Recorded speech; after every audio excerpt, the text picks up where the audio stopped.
AI will not make a bad engineer good. Before we jump into the episode, a quick shout out to our sponsor, KCDC, the Kansas City Developer Conference. If you're a software developer, architect, engineer, or just a tech enthusiast looking to sharpen your skills, this is the conference for you. KCDC brings together hundreds of developers from all over the country for 3 days of incredible sessions, hands-on workshops, and community connection right in the heart of Kansas City. Whether you're into cloud, AI, DevOps, .NET, JavaScript, or just want to hang out with some of the smartest people in tech, there's something for you at KCDC. Tickets are on sale now at kcdc.info, and trust me, you don't want to miss it. Welcome to the next episode of Engineer in the Loop, the podcast for professionals working with models in the mix. This episode, we have Cameron back. Welcome, Cameron. His title has changed slightly. He's now the owner of Small Batch Solutions, and his day job is helping companies tame complexity in tech. How's it going? It's going well, Alec. Good to see you again, my friend. And Brian, good to see you as well. Good to see you. So, Cameron, I think your role's changed a little bit since we've chatted last, and I think something that's been pretty interesting is at Lean Techniques, we've had a bunch of interns join in. At the client I'm at, they actually do this really cool program where they help bring high schoolers in to the organization so they can kind of see what does it look like to work for a tech organization, and they can kind of get some professional experience. I think Brian and I are both Iowa State grads. They really push you in college to get that professional experience so that when, the job listing fresh out of college says we want 3 to 6 months of experience, like you're perfectly knocking it out of the park there. I think it'd be interesting just because of your professional career. How do you kind of approach mentoring multiple interns or people of different levels of their career? Because I think that's something you've done kind of professionally for a while now. Yeah, absolutely. First and foremost, I think the internship is a really good thing too, because in college, you're still trying to figure out, is this what I want to do for a living? And solving leak code problems isn't quite a fair representation of what it's like being an engineer, contrary to what recruiting says nowadays. But yeah, so how do you balance the levels? So when I'm working with interns or those new in their career, they don't know what they actually like to do yet. They're still figuring that out, right? Most of the time they already know how to code, but do they like front end? Do they like back end? Do they like digging deeper into the business and process side? Or are they more technical and they want to geek out on really under the hood of computers and whatnot? So for me, I just spend some time figuring that out, asking them questions like, hey, what are the things that you like to do? And what are some things that you already know that you don't like to do? And that kind of helps me out. I think I may have used this analogy the last time I was on, but I kind of treat interns a little bit like an Eevee from Pokémon universe, that they have to be exposed to a little bit of everything to figure out what they actually want to be. So I kind of go from there. And then once I have an idea of this is the things I like, I then start kind of make sure that they have a foundation, right? So for example, if you're in the industry, you need to know source control. That's not debatable, right? That's been done and dusted. So a lot of companies use Git. That's why I typically start with is cool, let's start on making sure that you can create a PR, right? Can you create branches? Can you actually commit changes? And instead of giving these artificial, can you create a branch? I actually just drop them off into a really simple project, a code kata. I'm a huge fan of Mars Rover because it's got simple rules to pick up. It's just enough complexity that you can't just single line it, so it's a little more complicated in FizzBuzz, but not so complicated it takes you a week. But you have good natural cutouts for doing your PRs and all of that. And then based on how they code and solution that, I can kind of get an idea of their sense of style, right? So for example, engineers are really good, especially when they're starting out, on how to solve a problem, but maybe not in a very nice, neat, tidy way. So if I'm looking at their code and I see oh, there's a lot of duplication happening here, that makes me wonder, do you know design patterns? Or did you call it out in your own PR? Hey, this is duplicated. I don't know a great way of cleaning that up. Oh, you've already got some good code sense going on there. Yeah. And then we kind of go from there. It's really easy though, when you're starting out with a bunch of interns, because it's all new. So you can kind of assume that. It can be a little bit trickier when half your team is new and the other half are really experienced. Now, how do you get that to mingle together? Yeah, it's really interesting you bring that up because I think interns, there's a varying degree of expertise, right? Because every internship I had, you'd have the guy who's 1 semester away or 1 year away from graduating and maybe he's been an intern since freshman year. So they really know what they're doing. They know what to do at that company. They're basically a full-time employee or are going to roll into a full-time gig as soon as they graduate and not miss a beat. Potentially even do, I did work while in school and literally full-time was just I made an adult salary, but I was already on the same team, same project, same work. And then you have people who are this is their first exposure to professional coding, but like I feel like that end of the tech spectrum is a lot smaller than the super senior who's been doing this for 25 years and like can just like smash stuff out, no problem. How do you kind of help bridge that gap? You kind of hinted at that, but like I think we've all worked with the crotchety old guy who would rather just get the thing done than take the extra time to bring somebody else along. How do you help foster those relationships or help people see value in that instead of just, well, now that AI is around, let's not hire juniors. Let's just make Steve, the super senior, sling out 150% more code. And because he doesn't want to bring people along, we don't want to hire people, versus like saying, you know, like this is still valuable. We still need interns and juniors and, you know, keeping that pipeline and career path going. Oh man. So there's like 3 really good questions in there. So I'm going to try to tease it out a little bit. So just because you have a team doesn't mean you're actually ready to bring on interns, first and foremost, right? If your team makeup is not conducive for learning, mentoring, and coaching, you cannot take on an intern, full stop. Because the last thing you want to do is bring someone in for an internship. They deal with a bunch of jerks and then they go back and realize, man, maybe I don't want to be an engineer. Maybe I'm not cut out for this. And if your first experience doing it like live is that, that's rough. That's really rough. Can I add to that really quick? Interrupt me, sorry. Yeah, get in here, Brian. I want to add junior devs to that too, because I feel like there are teams that can't handle junior devs. Not even internships, but people they've hired full-time with the intent of bringing them up to speed, and then they just kind of throw them to the wolves and say, why aren't you getting this? So anyway, go ahead. No, it's a good call out there. You can kind of think of bringing on interns or junior engineers as you're bringing a new plant into the garden. But if the soil's not right, the growing conditions aren't right, they're not going to thrive. They're not even going to survive, right? And that's just going to cause frustration for everyone.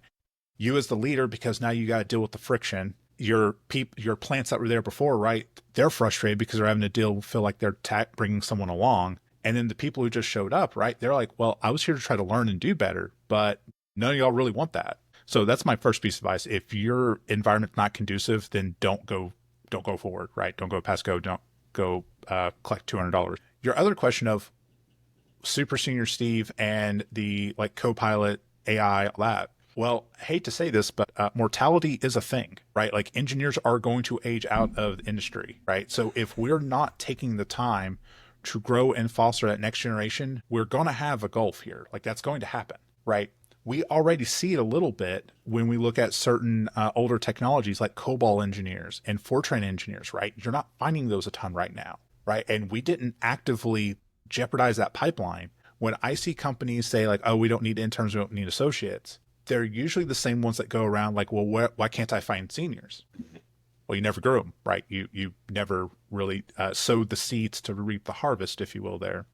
And then your third question was essentially, how do you balance between super technical and super green, especially if they're even the same interns, right? Like from that same bit. Mm-hmm. What I like to do is like coach them, right? So if I've got an intern who said this is like their second or third year at this company, I'll have them take on coaching some of the interns, like the greener ones, right? Because they know what it's like to be an intern much more recently than me, right? I got my first internship experience back in 2010, right? Somebody who was an intern last summer or 2 summers ago are going to realize the lessons learned there a lot more effectively than me, right? So I'm going to give them that opportunity. And plus, let's face it, if you've done 3 summer internships and plus maybe doing some stuff on the side, you're getting really close to what we would have called a mid-level engineer anyway, because typically we say a mid-level somewhere between 1 to 2 years of experience. You're almost there already. And at that stage, you're expecting to have a little bit of leadership, a little bit of mentoring, a little bit of coaching. This is a great opportunity to do that. So that's kind of the way I would handle that. And for maybe my super senior intern who's mentoring the others, I'm checking in with them in our one-on-ones. Hey, how's it going coaching with this? Are there any concerns? Right. And I'm also kind of seeing a little bit of that, like, okay, this person's having trouble grokking this technical concept. How do you coach it? How do you train them? Right. So I'm kind of coaching the coach there a little bit, because as a leader, you're always trying to work yourself out of a job. So if I'm already telling someone, here's how you coach, cool, you can take on more of that, and I can kind of take a step back a little bit. That's super interesting, because I feel like the companies that also say there's no seniors are the same companies that maybe try to hire a junior, and they're like, juniors just aren't it for us. Because to your point, like, they planted a new seed in the garden, doesn't go well, depending on the size of your company, but it doesn't take much to, in that region, kind of soil your name at a university that maybe your team is recruiting out of, or, it only takes so many bad experiences that people just like don't want to work there anymore. And if you just start getting that compounding of, you hired somebody bad, their buddy, whether it's you or them, their buddy goes back to university, or like a recent grad tells their buddy or tells their friends, it just becomes this compounding cycle of being harder and harder to recruit, to the point that then their caliber of talent that they can get is objectively probably worse. So it's like a self-fulfilling prophecy, right? Like, you did bad with a good intern, it starts to soil your name. You get to the point where, hey, only people who are desperate are going to work there, and the desperate people aren't always the best caliber of talent. It's talking in generalities here too, not the rough job market we have today, just broad generalities. And then you just come to the conclusion that juniors or mids aren't right for you. But those people that, were juniors and mids now have that thought or that mind of your company. It's not, I have a super warm spot in the heart for the company that hired me out of college, Source Allies. They hired me as an intern. I learned a stupid amount of stuff so quickly, and I think it definitely wouldn't be where I was today, where I could have gone to, I don't know, picture a big enterprise company that doesn't really invest in their companies or in their people. You're just kind of a code monkey slinging code. That I could have been there, and however many years out of college we are now, been like maybe an SE2 or just having the conversation of maybe being a senior, but definitely not where I'm at now. And I think that is kind of the big differentiator here too, is you get that word of mouth of, hey, this is a great place to be if you want to grow technically. I mean, Lean Techniques is another great example, right? Until recently, I think 100% of our recruiting was all referral based. Like, we had more people telling their friends to come work here than we had jobs open. And until recently, where we've kind of exploded a little bit, like we haven't needed to actively recruit too hard. It's just been pure word of mouth of like, hey, now that we have a job open, my buddy should come work here. And like, there's not referrals, like people aren't making tons of money. It's just, hey, I want to work with my friend and there's cool stuff here, so I don't feel bad referring them. I think, and we also help grow talent, do all that sort of fun stuff too. It's just, I think some companies kind of miss that mark. Your comment on growing talent is kind of critical, right? When I've worked with companies in the past who've needed an internship program and had one in the past and it didn't work out well, and I start chatting with them, it's like, cool, what'd you plan? They were going to show up. Cool, what else did you do? They were going to go join this team. All right, what else? That was it. So you were going to plop this new person into a team. Did anybody on that team ever interview this person? No. Okay, so you just plopped somebody in a team, hopefully that the personalities and all that worked out, and if not, well, sucks to suck. Okay, yeah, I can see why this maybe didn't go so well the first time around. When I generally work with companies, I like to kind of carve out a rough blueprint of here's what an internship's going to look like, right? So I'll pick on one of my most recent engagements. It was, all right, first week, you're going to get introduced to these type of people, like your product owners, fellow engineers, who actually make the company run, right, from a process perspective. You're also going to be doing a little bit of coding, right? Because as an intern, I assume that you know how to code something in some language. I have zero expectations that you know our tech stack, our technologies, or our process. So that first week, you're going to learn, like, here's how we do our pull requests. Here's how we set up a repo. Here's how we do these things. Here's how you get used to TypeScript, so on and so forth. After that, we go through the Mars Rover Kata, right? Because that's where we're going to talk about other practices like, here's how we set up a CI pipeline. Here's how we do our unit testing, that type of stuff. And then after that second week or so, we've already got a project lined up. And we try, the project is usually public facing, or it's going to be with a client, something like that. And it's complex enough that it will keep us busy somewhere between 2 to 4 weeks, right? Because we want there to be an actual end date in line, like, okay, we're going to be wrapping up here.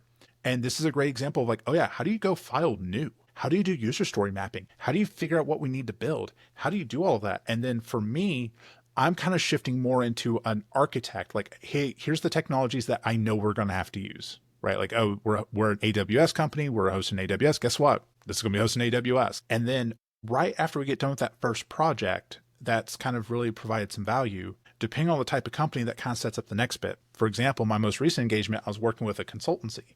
So after we got through that first half, the second half was like, cool, now you're going to go to clients, work with some of our best clients, with some of our own people, so you see what it's like to be a consultant. Because here's the other trick I see companies miss the mark on. They bring the interns in and they give them this artificial environment for the entire internship, and then they leave and go, oh, this is awesome. Then they come back for a job and they realize, wait a minute, this is completely different. Well, yeah, of course, because you never let them actually do the job. You pretty much put them in a bubble, they succeed in the bubble, then you pop the bubble and go, well, why isn't this working anymore? Well, yeah. Or I feel like you get an artificially awful experience because you'll be building like maybe some testing tool for a team that like is too lazy or doesn't really care about it enough to actually build it. And you're like, man, this place sucked. And you don't want to come back because you're like, if that's what it's like working here, and you know, the day-to-day job is probably entirely different. That's one thing I heard from a lot of people in school was they'd work at this big company. They'd build this testing tool that would test, you know, or make mock data for the production team to use, but they didn't get to touch real code. They didn't get to touch real things. It was like a weird side project that people didn't really pay attention to. And let's be frank, like in a lot of the cases, the company didn't care if it actually existed or not. Versus, I think, in comparison, like LT's great at this, Source Allies is great. I think there's a lot of companies where it's like, hey, we're going to put you on a real product team. And those people are going to actually be able to support you, but you'll get a real sense of day-to-day life. Because to your point, Cameron, I think you and I talked off screen about this. There's different types of engineers. There's the ones who get a real kick out of solving complex problems and just sit in code all day, every day. There's other engineers who'd rather learn the processes and sometimes optimize your workflow, even if that doesn't mean you're in the code. And I think some of those skills are kind of different depending on, you know, do you want to be a software consultant, a product engineer? Do you want to be a theoretical like person? Like all these different skills kind of play into different roles that you'd best excel at. And to your point, until you start trying them on, you might sit in an internship and think, I love this job, I hate this job. And if it's a totally different or encapsulated experience than what the real job's like, to your point, you hit the real world and then you have an identity crisis because you're like, man, I loved this internship, but I hate this company now, or vice versa, right? Like, you're like, I really didn't like the internship. Like, wow, this is great. Like, I wish I could have told everybody how awesome it is to work here because I had the exact opposite experience potentially. Like, and I think that's where maybe sometimes companies miss the mark too, is like, they're a little bit cautious of interns or junior devs even too, right? Like, I remember, I think it was month 4, another intern in my cohort force pushed to our Git repo a database migration and completely hosed our database in production. Nice. Classic. Like, you know, normal junior intern thing to do. Then we had a fire drill all afternoon while the full-time devs tried to restore the data. And then we had a little bit of an impromptu like, hey guys, Git force push, not something you should ever do unless there's very specific reasons. But in general, don't do that again. But then we got to see the ramifications, right? Like it's like the thing when people say they drop tables in production by mistake. It's like a mistake you only make once and then you're scared to death to ever do it again. And it's, you know, you learn better than just getting your hand slapped or something. You're like, hey, don't do that again. You're like, come on, it wasn't that big. It wouldn't be that big a deal, right? It's like, no, we saw the real ramifications. We saw the panic on everybody's eyes as prod just lost a bunch of data.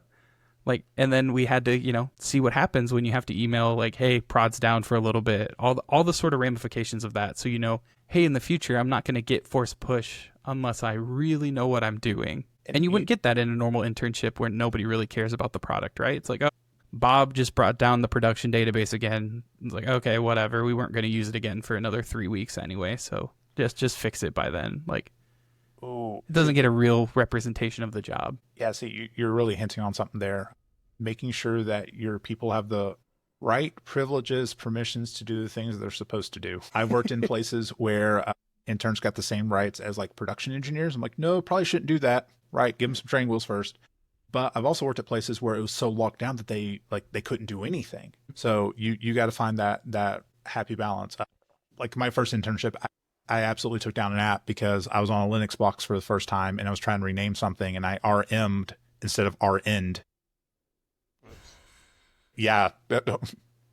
So, slick, really, really fun stuff there. And all of that goes because, and backing up a little bit, and the reason why it's so important that they work on stuff that's like the company cares about is because they want to actually work on something that people want to use, right? Think about it this way. You have spent time, whether that's going to get a degree, boot camp, whatever, but you've spent a substantial amount of time, energy, and possibly money to go work on cool stuff. And then what do you get to do? You get to do work that no one cares about, no one's ever going to see. That's pretty darn demoralizing, right? Like, yeah. Especially if that be your first thing out of the box. That's why when I work with companies, they think my end goal for any intern is by the end of the internship, you can actually show something to a friend of yours like, I helped build that.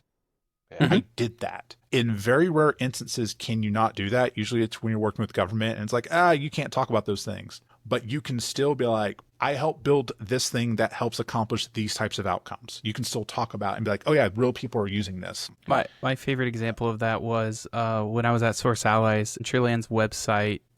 They used to have like a booking website. I don't know if it's still there anymore. I should check. But the homepage, this guy really wanted a horizontal gradient for images that were cut across. So every time somebody would be like, oh, like what's something you've built before? I'm like, pull out your phone. It's like, you see that horizontal gradient? That was awful to make work on mobile and desktop because like the image had to cut and crop in a horizontal gradient. I was like, and here's how I figured out how to do that. Like it was a talking point. I could talk with recruiters, talk with like friends because it was a public website. It was something that like isn't super unique, but also isn't super common, right? Like it's like, oh, here's all the steps I did to solve this thing. And this was pre-AI, right? Like, but even with AI, you'll have to be messing with, oh, here's how I designed it so it worked on a phone too. Because if you just did percentages, I forget which way it was, but it was like, you know, you'd have this cool gradient on desktop and then mobile would be like straight up. So, or vice versa. It was either like super good on mobile and then extreme on desktop, but it's like, okay, and here's how I worked through that. And then you have a fun conversation piece that like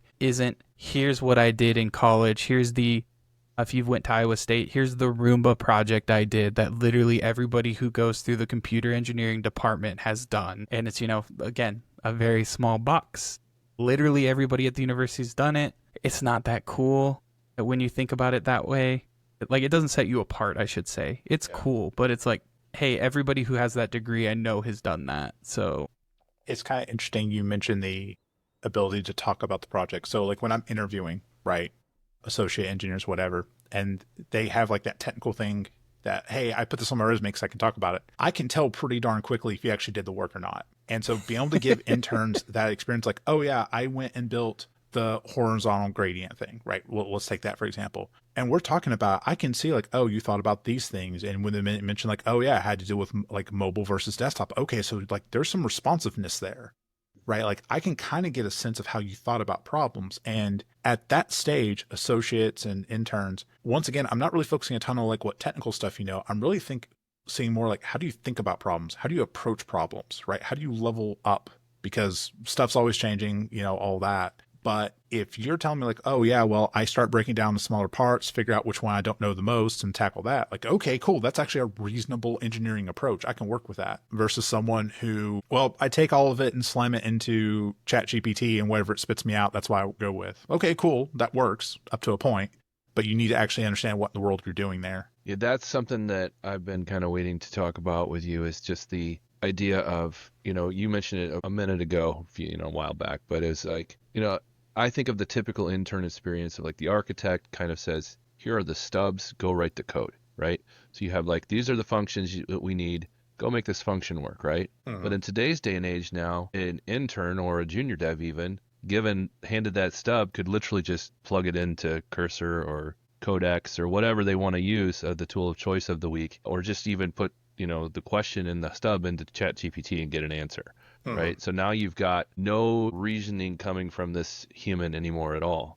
Right. They just literally go get the answer, plug it in, they say, look, it works. And they feel like I've written this code and I've developed this thing. Now with Stack Overflow back in the day, you could do some similar things, but 90% of the time with Stack Overflow, it was never just plug and play. Like it didn't just work. You had to grab something, you had to research, you had to figure out why doesn't this work? You had to actually look at the code. But with ChatGPT, you literally can just say, here's my code. And you could pass off as a very successful intern now. Where do we start, like, challenging that? Like, how do we say, yeah, it's okay to, like, use ChatGPT to write a unit test for your code, or maybe that's even too much because maybe we want them to reason through what do I need to test, right? We want them to learn that logical thinking process that has to go into that, because otherwise we're going to become a fleet of people who can't do anything without ChatGPT to just, like, think for us. So what do you think about that? Yeah, let me hop in there. So when I've worked with interns, especially with my most current crop, I encourage using tools like ChatGPT, Copilot, things like that. But funny enough, not necessarily for the code development, but for as another tool for like researching why something's not working. Like for example, I had an engineer who was trying to get like an NPM script to work and it wasn't working. And long story short is because they had forgotten the run keyword, right? So instead of like, because they saw that they could do NPM tests without it, so they had created a custom script, whatever. So they had done some research Googling and didn't come up with anything, and they went to ChatGPT, and it gave a pretty good description, like, oh yeah, custom script, you're going to need to put the word run in front of it, blah, blah, blah. To me, that's helpful, right? Because you are asking questions like, hey, this isn't working. Let's go figure it out. I always stress the muscle memory. You got to get this stuff pounded into the hands, into the keyboard, right? Like that's how you learn this stuff. And I find that those tools to be great for reasoning or asking like, why would I do this over another? Or, hey, I'm getting this error message and it's not very clear why I would be getting this. What are some like things that you would think of? Okay, cool. And then that can spark some other additional conversations. I'm with you on the sense of if you just give them Copilot and say, go forth and do, bluntly, I don't really need you at that point, right? I didn't need an intern, right? That kind of defeats the whole purpose. So I think you're hinting at something where maybe we were even mistreating interns at the beginning where we said, hey, here's the stubs, go fill it in. Right.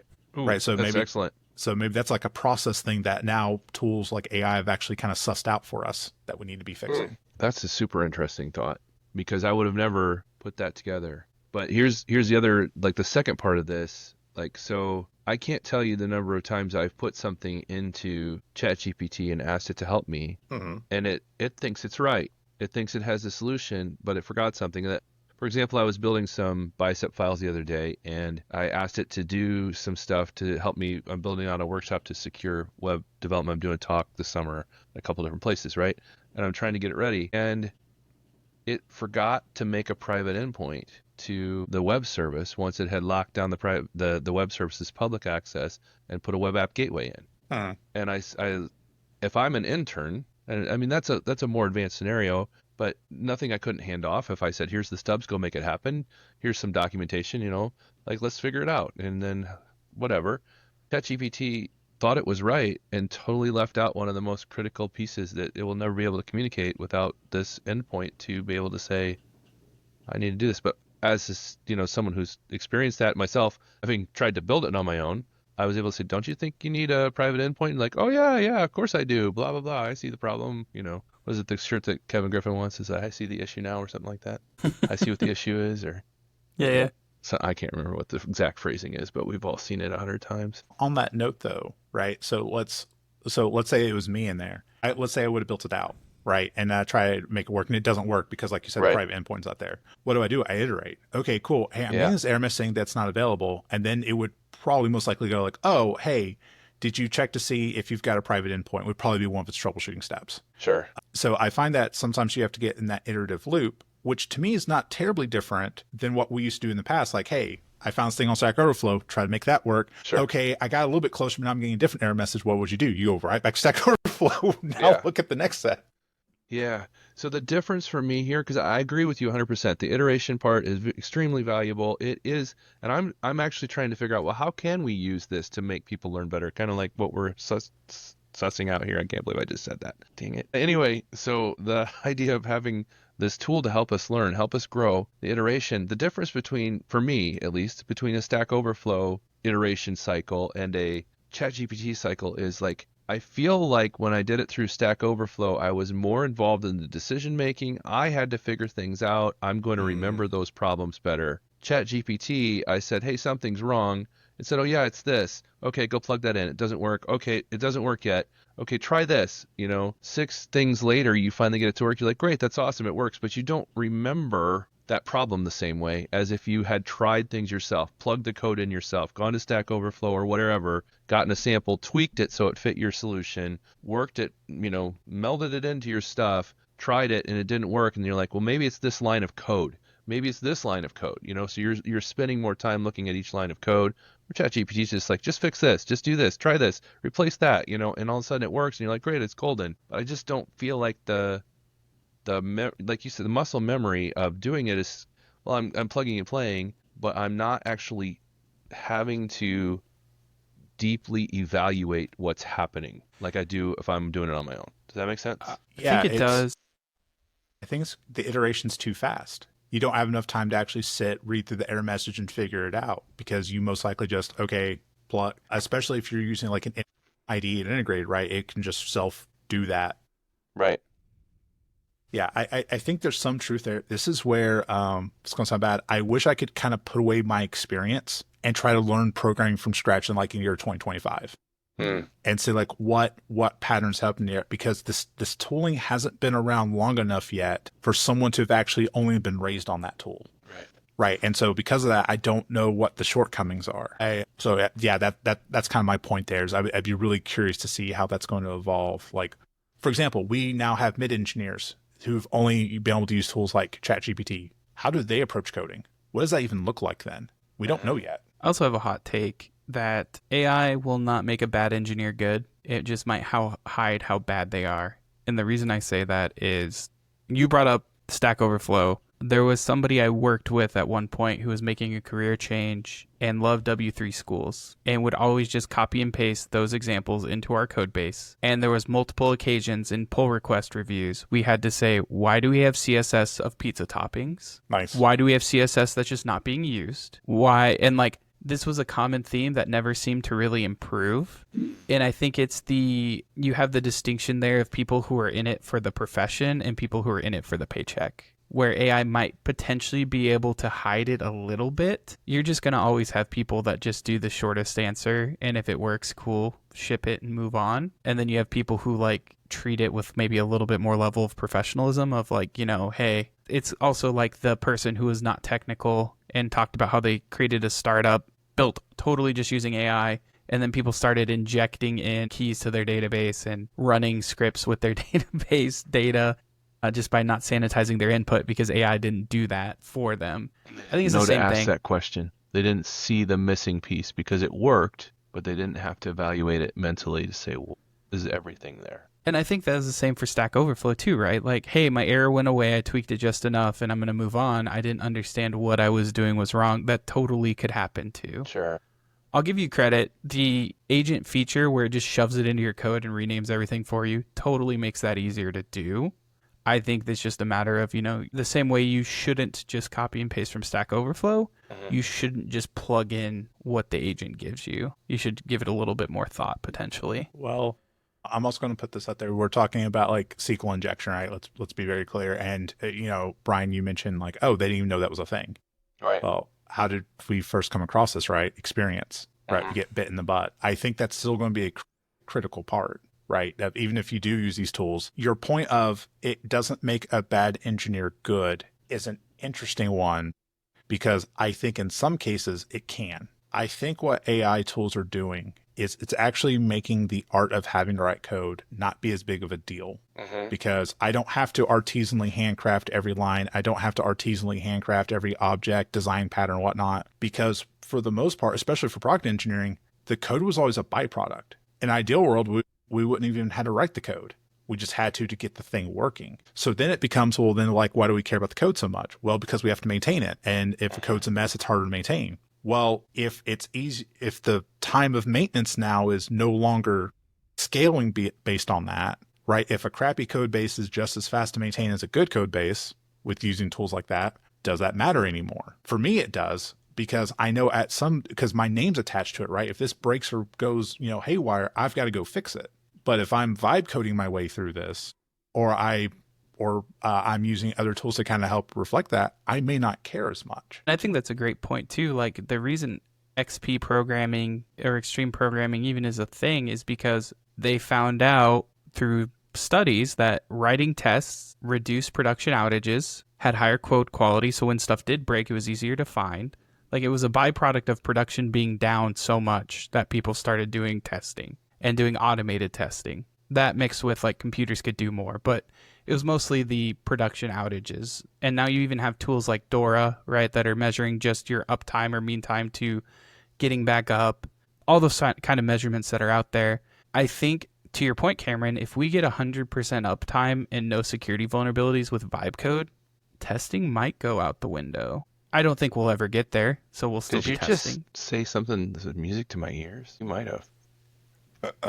You don't have to write tests anymore, Brian? Is that what you're... That would be amazing. Well, and and I think that's kind of the kernel of all of it, right? Is we've got this new tooling. We're still at the figuring out stage of what can it do? What should it be doing? right? We're at, I even said what it should be doing. We're not even there yet. We're still trying to figure out like, what can it do, period. Then we're going to narrow it down to like, okay, it can do all these things, but what should it be doing? And that's just how the industry is right now. Right. Cause every time I look around, like MCP, right? Was that Model Context Protocol? I think that's what it stands for. Yeah. Now you're letting agents actually be able to give it custom actions to do, right? Okay. That's awesome. Should you, so a little bit of history, right? Most of my background's in healthcare, right? Like that's where I got my chops in. So that's why I think about things is from like a medical station. Okay, cool. Should you allow that to automatically do things to like a medical device? Probably not, but could you with MCP? Absolutely. If there's an API you can tie into it, you absolutely can do that. But we've not even got to that stage yet of essentially saying like, yeah, that's probably a bad idea. That's and so that's the art, right? The art hasn't come in yet. They spent so much time wondering if they could do it, they didn't stop to think if they should. Correct. Little Jurassic Park quote for you. I think that's a great quote to end off on where we are right now. Cameron, any last shout outs? How can people follow along with you in your journey? If they want to learn how to tame tech, all that sort of fun stuff. You can find me on BlueSky at the Software Mentor. That's my handle there. And you can always follow along at my blog at blog.softwarementor.com. Awesome. Thanks for chatting with us. And thanks everybody for tuning in. We'll see everybody else in a month or a week. And it depends. Bye, everybody. Thanks, y'all.